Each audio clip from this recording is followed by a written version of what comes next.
विकी को हमेशा किस्मत ने उसकी मेहनत से ज्यादा दिया।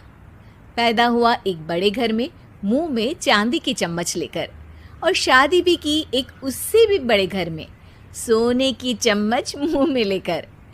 उसे मेहनत करने का शौक नहीं था। एक शौक था, वो भी घटिया शायरी करने का। उसकी हर बात शायराना ही होती थी। जैसे कि एक दिन, दूर से देखा तो चांद पे दाग था, दूर से देखा तो चांद पे दाग था, पास से देखा साबुन का छाग था। ठोको ताली।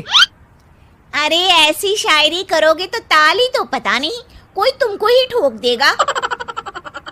शायरी वो बिल्ली है जो किसी का भी रास्ता रोक दे, और क्या मैं किल हूं जो कोई मुझे ठोक दे।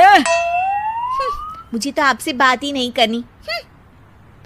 मैं निकला था गाड़ी लेके, लेकिन दौड़ के जा रहा हूँ।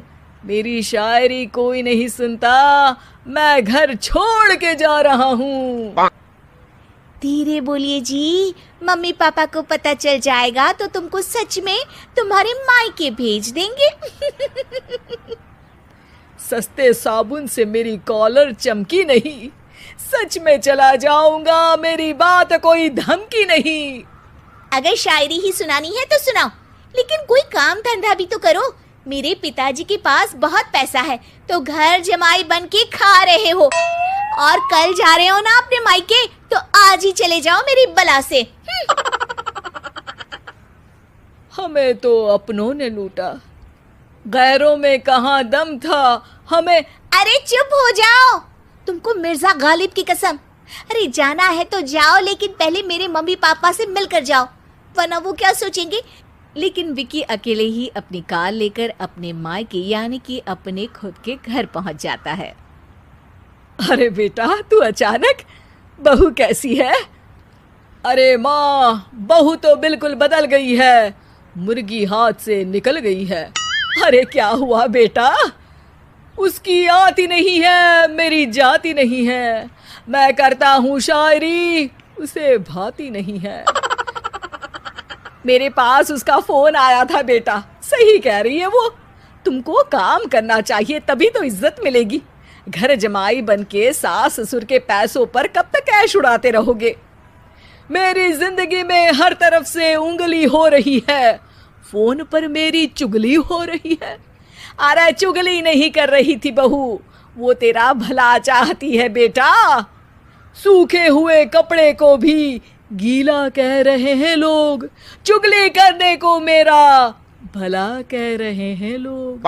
ठोको ताली। ये सुन के माँ अपने हाथ से अपना सर पीट लेती है। अरे माँ, ताली की जगह माथा क्यों ठोक रही हो? बेटा तू ना आराम कर, तेरे पिताजी भी आने वाले हैं, खाना लगा देती हूँ।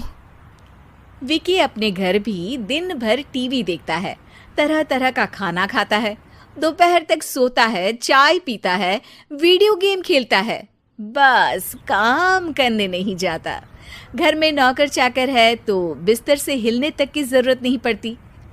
कई बार तो विकी अपने नौकरों को बिठाकर शायरी सुनाता रहता। कब जाओगे बेटा? अरे कैसी बात कर रहे हैं डैडी, क्या आप मेरे फादर नहीं? आप मुझे भगाना चाहते हैं क्या? ये मेरा घर नहीं। अरे नहीं बेटा, तुम्हारा ही घर है। हम तो चाहते थे कि तुम यहीं रहो और मेरा काम आगे बढ़ाओ, लेकिन तुम ही चले गए घर जमाई बनने। अरे मेहनत तो गधे भी करते हैं, मैं अच्छी किस्मत लेके पैदा हुआ हूँ, मैं घर जमाई हूँ, ससुराल का फूल गेंदा हुआ हूँ। ठोको ताली। पिताजी और माँ सच में ताली बजा देते हैं। ऐसा पहली बार होता है जब विकी की शायरी पर किसी ने ताली बजाई हो। अरे आप लोग सच में ताली बजा रहे हैं? हाँ हाँ बेटा, तुम्हारे ससुर का फोन आया था, बोला जब तक घर जमाई जी कोई काम ना करने लगे हमारे यहाँ मत भेजना। अब तू तो काम करने से रहा और तुझे रहना भी है हमारे घर में ही, करेगा भी शायरी ही। और बार बार ठोको ताली बोलेगा तो आदत डाल ही लेते हैं ताली ठोकने की।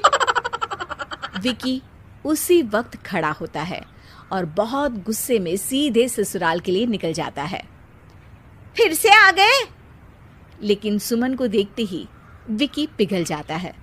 अब सुमन, आई एम सॉरी, आज से ना मैं सिर्फ शायरी ही नहीं बल्कि काम भी करूँगा। तुम अपने ऑफिस में बात कर लेना, कोई भी मेहनत का काम कर लूँगा। मैं घर जमाई बन के रहूँगा लेकिन काम करूँगा और इज्जत से रहूँगा। मतलब सिर्फ तुम नहीं आए हो, तुम्हारे साथ तुम्हें अकल भी आ गई है। मैं अपने कारखाने का मैनेजर बनाता हूँ तुमको, कल से मेरे साथ चलना वहाँ। थैंक यू ससुर जी। थैंक यू से काम नहीं चलेगा, एक शायरी सुनानी पड़ेगी। है जरूर। ससुर के पास पैसा होते भी मेहनत जिसको भाई है, वही सच्चा दामाद है, वही अच्छा घर जमाई है। ठोको ताली। सब विकी की शायरी पर ताली ठोक देते हैं। शिक्षा, जब किस्मत आपको बहुत सारा दे दे तो उसकी कद्र करनी चाहिए और मेहनत करना कभी नहीं भूलना चाहिए।